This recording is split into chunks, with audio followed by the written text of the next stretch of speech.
Why buy someone else's old problems? Resale homes often come with outdated appliances, inefficient insulation, and costly hidden repairs. City Ventures offers a better way. Our brand new homes feature modern open floor plans, stylish fixtures, and the peace of mind that comes with a builder's warranty. Everything is fresh, functional, and designed for how you live today. Skip the renovation headaches and move into something perfect. Find your new beginning at cityventures.com. That's cityventures.com. Here's the snapback. Here's the kick. He's got the leg into it. If it is good, and it is! Austin scores! A 49-yard field goal, and Indiana leads 27-24. Oh, it's an end around one to throw. Page looking to the quarterback, and it's a touchdown! Page time, Leno! Penix rolling out of the pocket to a strong hand. Delivers deep down the field. Caught, touchdown, Fry Fogle again.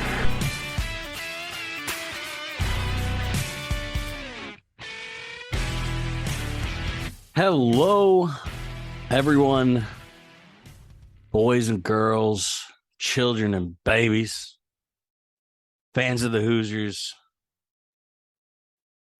This is the LEO podcast. And we're making history today. Because it is a solo show.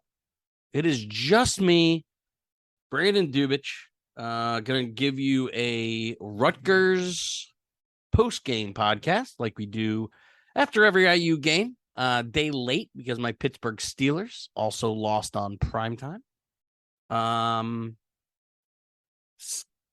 Mike isn't going to be here today. Man, I was at Mike's. I think we told you all I was going to watch it at his house. I have a hilarious picture to show if any of you guys want to see that. If we get enough people asking for it, we may post a picture on the Twitter account. But Saturday might have broke Bragg. It really, really might have. This podcast absolutely would not exist if it wasn't for Michael Bragg. This podcast wouldn't have went over 100 episodes without Michael Bragg. This episode wouldn't have had the guest it has on without Michael Bragg. This podcast wouldn't be as good as it would be without him doing 2 outlines, sometimes 3 outlines every week. Michael Bragg is the heart and soul of this podcast, and he is what every IU football fan should aspire to be. And Saturday broke. Saturday was tough. And I think there's going to be a lot of soul searching. I really do. I understand the sentiment from a lot of fans. And I'm not going to tell you how to feel or not feel. I can only tell you how I feel. That's what I'm going to do over this definitely shorter podcast. And that's not why Mike isn't on the podcast today. As good of a IU football fan as he is, as good of a friend as he is, he's an even better husband and father, and he had family stuff tonight. If anyone that you should absolutely block or just give him absolute hell for is Seth. He is deciding not to be with us today because his Bears are playing. His 2-4 Bears. He's given up his 2-4 Bears, or choosing his 2-4 Bears over us. So go ahead and block him. You can block him at SETAH5. That is SETAH5. Go ahead and block him. He's hurting too, though. Purdue got whooped. Whooped bad. He left Mike's house before the onslaught of that could happen. So we didn't. I didn't get a witness that firsthand. I'm a little bummed about that. But if this is your first time joining us, sorry for kind of the prologue to this podcast. What we normally do here is, go over the final score. We go over what went right, what went wrong. We choose stock up and stock down. I'll go into the details of that. Then we got a quick promo, a little bit of an awkward Brando's Randos, since I will be asking myself. But both Mike and Seth were adamant that we can't skip Brando's Randos. So we'll see how talking in the third person goes here in a little bit. But yeah, let's jump into it. Final score in Piscataway, 24-17 after IU jumped out to a 14 to nothing lead. And actually held a 14-7 halftime lead before allowing 24 straight points before a Chucky chip shot made it 24-17. I mean, if you go and look in the total stats, they won on third down, which Seth was pretty adamant about. They won in total yards. They won in per play efficiency. They won in the turnover battle. They won over in the penalty battle. And they won time of possession. It's actually a wonder that it was only 24-7. Game could have been way worse. But there was a more talented team. I mean, if you just looked at the dudes, like you looked at the guys on the field, IU had the better players. That's something I've been preaching. Absolutely been preaching all season. IU has one of its better rosters. You know, I'm not sure this roster is that less talented than some of the bowl teams. Maybe a little bit less talented, but not that far behind. I'm going to save the rest of that sentiment for my final statement. But let me read some notes from the great Michael Bragg. He has some things that he wants me to say. So I'm going to go ahead and pull those up now. Mike says, adamantly, quarterback change is necessary. Maybe not midseason. Likely not midseason. The way we know Coach Allen and his loyalties. Better for worse. In this case, I think it's for worse. But Mike is pretty adamant that going into 2023, we cannot have Connor Baslick as our quarterback. He wants to keep the coaching staff in place. He thinks there needs to be some continuity. He thinks Walt Bell needs his players. That is something that he must have said, I don't know, maybe 20, 30 times on Saturday. It's not the type of quarterback he wants. It's not the type of wide receivers he wants, even though wide receiver was some of the last thing that's a concern. That's not the type of offensive line that he wants. Like, Walt Bell has a system, and it's a system I think we can all think has great potential. Other teams have done very well with it. But Bragg says the coaching staff is fine for now. And that, we need to give this staff a few years before judging it. I don't think he's wrong. I don't think he's wrong. I think that's it's a very fair take. I understand other takes, but I do think that's a fair one. He also wants to say that, the games have been close. This wasn't 38-3 against Rutgers last year. Right. I don't know if you guys remember that post-game pod. We went scorched earth. I'm not going to go scorched earth today, So he just wanted to say that, like, we've been in every game. We maybe outside of the Cincinnati game, every game was winnable, but Bragg says every game was winnable. And again, I think that's a fair take. Definitely think that's a fair take. He wants to see. He is putting all coaches, Tom Allen, Chad Wilt, Walt Bell, and wants to see what changes are made after an off week.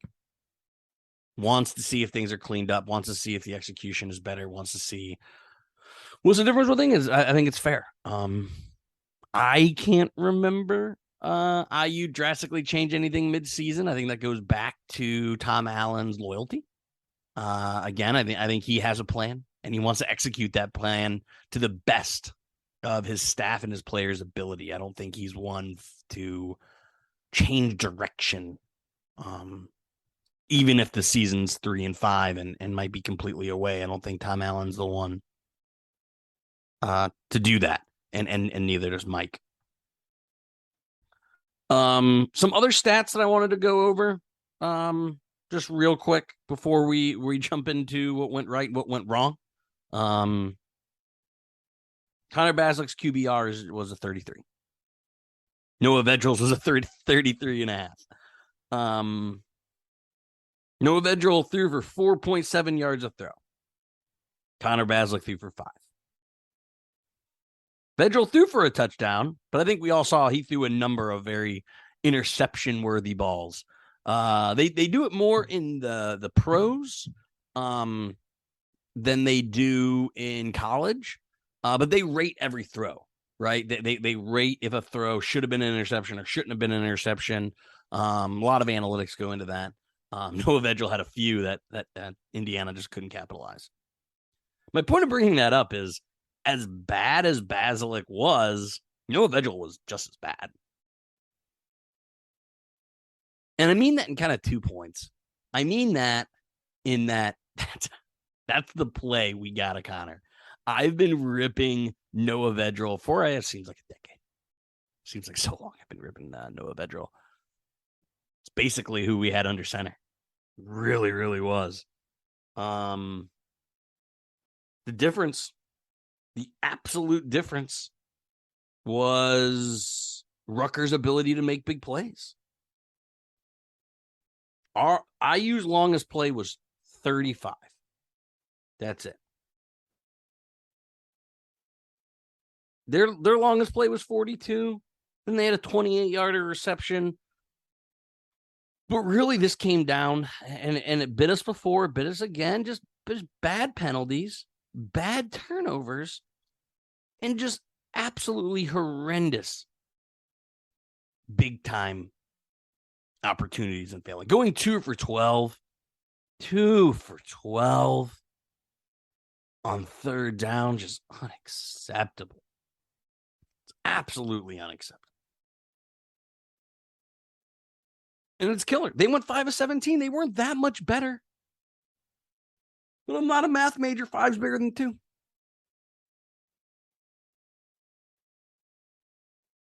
Quarterback play. We basically had Noah Vedral at center. Or center. At quarterback. That's tough. You can't consistently win games that way. All right, that's all I got for stats. Let's jump into what went right, what went wrong in this game. Let Seth go first on this one. And I agree with him. We both had the same one. Special teams, specifically punting. James Evans is a beast, man. He's really good. I mean, he's a weapon. He's an absolute weapon. He's like I said this during the game. I think it was pretty funny. I don't know if they laughed, but James Evans looks like a punter, right? He just like has that look. He looks like a punter.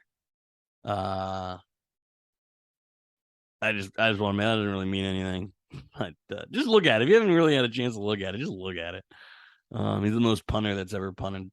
And he's dang good at it. Another thing that Seth wanted to go right was actually a good opening play game script, which I thought was good. I agree. I mean, obviously, right? 2 for 2. Thought this was going to be an absolute butt kicking, but it couldn't have went worse after that. What happened? I think it's pretty good. But Bragg has his defense look good. I think the defenses look good 2 games in a row. We really do. No, not 2 games in a row. What am I talking? We played Maryland. Gave 38 to a backup quarterback. I'm an idiot. But the defense has looked good at times, just like Connor. Right? Connor hasn't been Noah Vedral all year. You got a Jekyll and Hyde team. You guys have heard me give that reference a number of times about Connor. I think that's just what the team is. If this defense showed up last week to play Maryland, we win. If Connor Baslick from last game showed up, we win. And I think that's Michael's point. I think that's Michael's point of every game has been close. Michael said it a number of times on the pod. Like, if we can get a good Connor game and we get a good defense game, we beat Nebraska. We beat Maryland. We beat Rutgers. We've just yet to put it together. And at this one of these, I don't know if we are. It's tough to say. I don't know if we are. He said incorporating Henderson and Lucas is what went right. Definitely incorporating Lucas was by far the most Lucas has played. I don't think Henderson got enough touches. He only touched the ball 5 times. So I'm not quite sure. Bragg's not here to defend himself, so I'm just reading from the teleprompter. So I can't really agree with him there. But yeah, so that's what we have for what went right. Special teams, specifically punting, Jalen Lucas, and offensive game plan. I think that's all. And the defense. Should we have held them to less? Maybe it is Noah Vedral. But I think overall the defense looked better compared to what we saw in Lincoln, right? If that defense shows up in Lincoln, we win that game. Can't put it together. Now what went wrong? I'm gonna start with Seth again. Get the worst out of the way. Just kidding, Seth. You're great. What went wrong? Adjustments. Seth says absolutely no adjustments. And getting away from what worked. Reinventing the wheel is what he wrote. And I agree. I mean, that's why I'm not positive things are going to change after the bye week. We don't see it in game. Why would we see it week to week? I don't know. I could be wrong.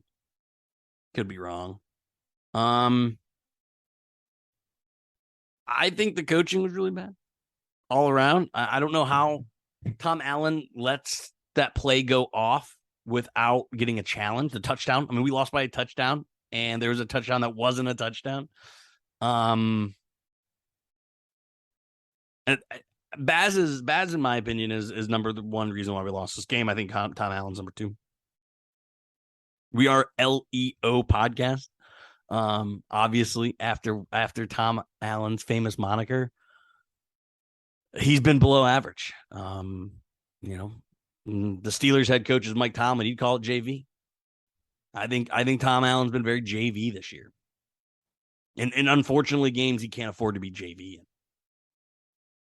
But the main thing I want to go through on what's wrong is what Bragg sent.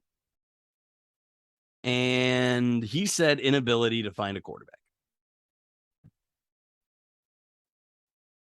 Put all the eggs in the Connor basket.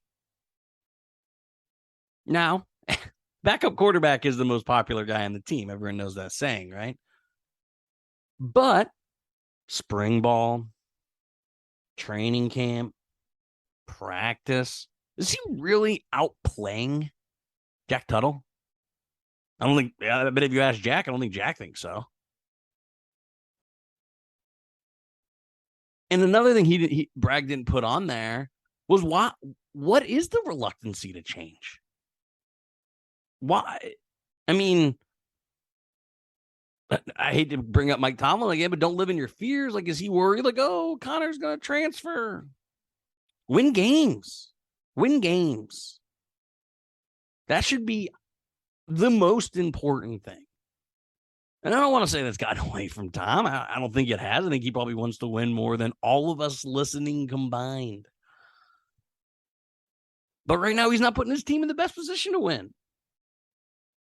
He absolutely has not put his team in the best position to win. Could go on and on. Not going to. I'm going to beat a dead horse here. Let's go into stocks,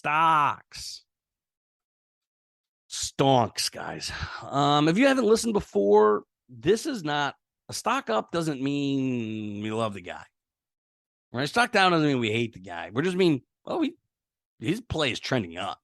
He's doing more than what we expected before this game. We start offense, defense. And let's start with Start with Seth again. He has Jennings in coverage. Yeah, I didn't have that. But I think Jennings continues to play his role. I think he's continued to get more run with Cam Jones out. So yeah, I agree with that, Seth. I agree with that.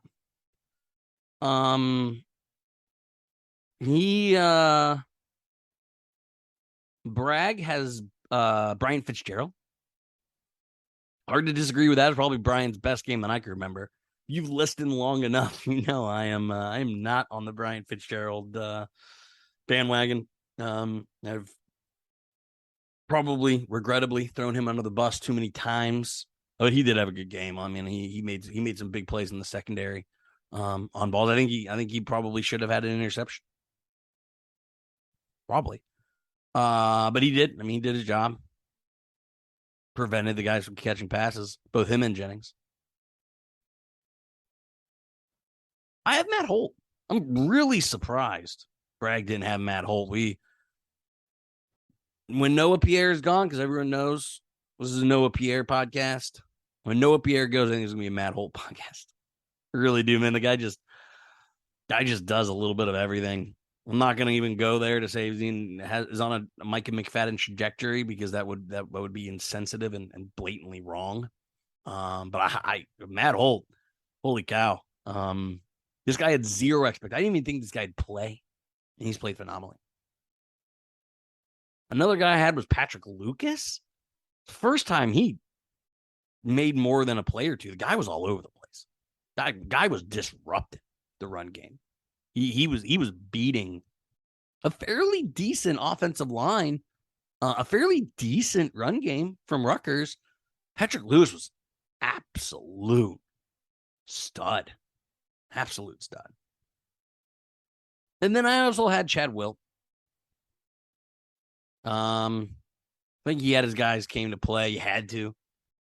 He absolutely had to. Only giving up 17 points on the road in a must-win game. I think he carried his part. Some other stock-ups on the offensive side, we mostly had the same. It was mostly Josh Henderson and Jalen Lucas. And up. Henderson's got to touch the ball more than 5, or what? What does Seth have? 5 times. He's your best running back. I love Jalen Lucas. I think Jalen Lucas also needs to get in the ball double-digit times. Take the ball out of your quarterback's hands, man, and put it in guys' hands that can make plays. Sorry, Connor. You should be throwing the ball 42 times.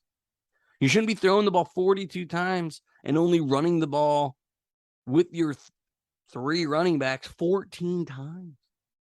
Unacceptable. Unacceptable, Walt Bell.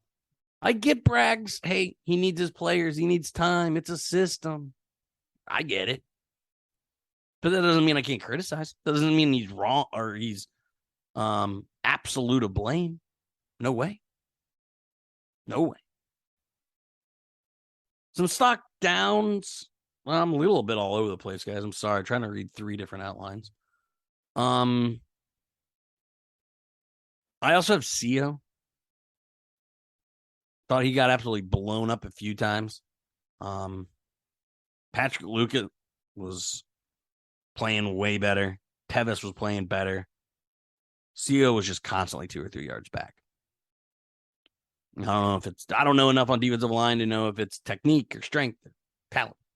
I don't know. I just noticed he was clogging up Aaron Casey's ability to make a play on a number of times, which was frustrating. Seth also had AJ Barner as a stock down, and I agree. The guy needed to step up with Henderson gone, and I mean, in my opinion, Aaron Steinfeld's the tight end one. Barner has not done much to seize that opportunity. All right, that's all we got. If there's other guys that we missed, you want to let us know. Again, always write in, tweet at us, let us know. Love to hear more from you guys. But right now we're going to hear a super quick word from our sponsor, Monon Truck Club. MTC is Indiana's running brand built on a deep love for the sport and the Hoosier State. They craft products, tell stories, create experiences that aim to celebrate, support, and add to Indiana's running culture. Check out the link in the show notes for more details on their club runs, shop their sick gear, from shirts to hoodies to koozies. As a thank you to our listeners, they're offering 10% off. It's a little too early to be thinking about Christmas, but 10% off is a pretty good deal. Use the promo code LEO10 at the checkout. Now off into the weirdest Brando's Randos ever done on this show. Let's go. All right, elephant in the room. Let's talk about it. Let's talk about it. Everyone wants CT fired. At least that's what Twitter was saying. Everyone is out. I think it's nuanced. I do. Who are you going to get? I don't think we get anyone. I don't think you can find anyone who has the passion. A.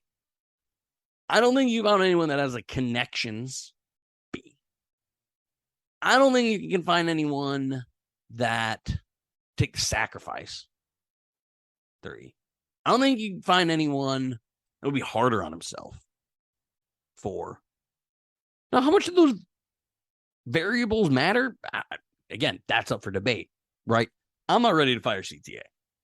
I'm not ready to hire, a mid-major coach. I don't think IU I don't know. I don't think IU gets a Power 5 high-end coordinator. I just don't want to roll the dice on someone new. I don't. I'm very disappointed. I said Tom Allen is JV coaching right now.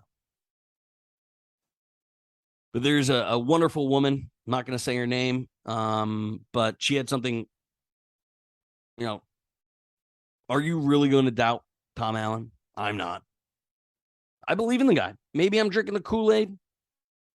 I mean, he's never been on the show. I've never talked to the guy. I don't have any allegiance to him. He doesn't know me. I don't know him. But until someone can find me a list of people that are better than Tom Allen, I'm not there. I'm not there. Which goes to my next. So my rando was, if you fire CTO, who you hire? Think about it. Let me know. Second rando is a point I brought up in the group chat yesterday. Actually, I think I put this on Twitter Saturday night. Ran a few beverages. Too many adult beverages. But Saturday was rough. CTA gets all the blame for Connor, for Tuttle, for McCulley, and he absolutely gets none of the credit for Ramsey and Penix. Quarterback is simple. Football is simple. If you got no quarterback, you got no chance. No, it's up to Tom to figure it out because he hasn't figured it out. Didn't have a backup solution for when Penix got hurt. Well, he did, Tuttle. I mean, he had the solutions haven't worked, right? Solutions haven't worked. And quarterback will be the reason he succeeds and fails in short order. I think Tom Allen's leash is getting shorter. Sure, I'll entertain that idea. But my question is the 2023 quarterback on the roster right now? I know Bragg would say Sorsby. I'm intrigued by Dexter Williams. I have my doubts if you can go get a transfer quarterback. I don't have a good answer here. I really don't. That's why I would have loved. Maybe Bragg and Seth can answer this on Wednesday. I'm not going to be on Wednesday's pod.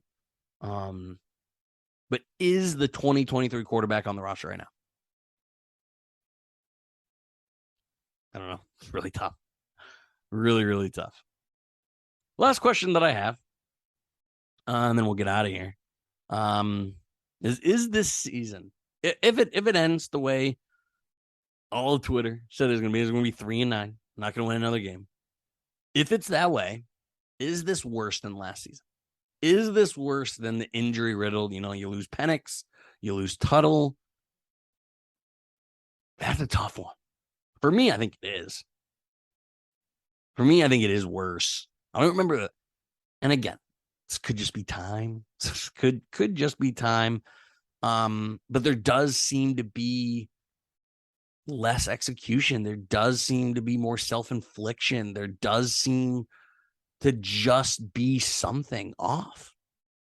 I would say, despite having a 1-game better record, I do think this season, if it goes the way that I'm not saying me, I'm not saying brag, I'm not saying Seth, but if we do go 3-9, I would say this is a worse season. I'd even go maybe significantly worse. Saturday was tough, guys. For my final statement, I'm not even going to go over predictions. We all predicted a win, and we were all wrong. Whatever. Final statements. We're going to be here, right? Misery loves company. I'm just kidding. Guys, it's football. It's a game. We're supposed to have fun. Your life doesn't end with IU football. It didn't start with IU football, right? If you're not having fun watching Deshaun McCullough, I mean, that dude is going to make a lot of money. Like a lot of money. What an absolute stud. If you don't have fun watching Jalen Lucas, man, he is just so electric with the ball in his hands. He is just super. I can't wait till the college football game comes out. I want to know what Jalen Lucas's speed and elusiveness is going to be. I've said this. I think this is the third time I said this in final statement. I don't remember when IU's had this many high-end players. I think it's been a long time. I think it's been a really long time. I think if we had a quarterback, this team would be ridiculous. I mean that. Absolutely mean that. So in my final statement, there's players on this roster that we might not find another Deshaun McCullough. We just might not. Enjoy it. I am. So that's all I got, everyone. Again, thank you for stopping in for this therapy session. I hope it wasn't awful. I went a little longer than I thought I would go. But I'm here for you guys. I know you guys are here for us. As always, Elio. Till next time. Elio. Awesome day. Elio. Thank you so much, Rick. I appreciate that. Elio. All right, great. Elio. Appreciate you guys. Elio. You're welcome, Dave. Have a great day. Elio. Have a great day. Elio. Appreciate you being here with us. Have an awesome day. And Elio. Oh, thank you so much. Elio. Well, thanks so much, Elio. Hey, thanks so much, Mike. Appreciate that. Elio. Appreciate you guys, man. Have an awesome day. Elio. Awesome. Elio. Elio.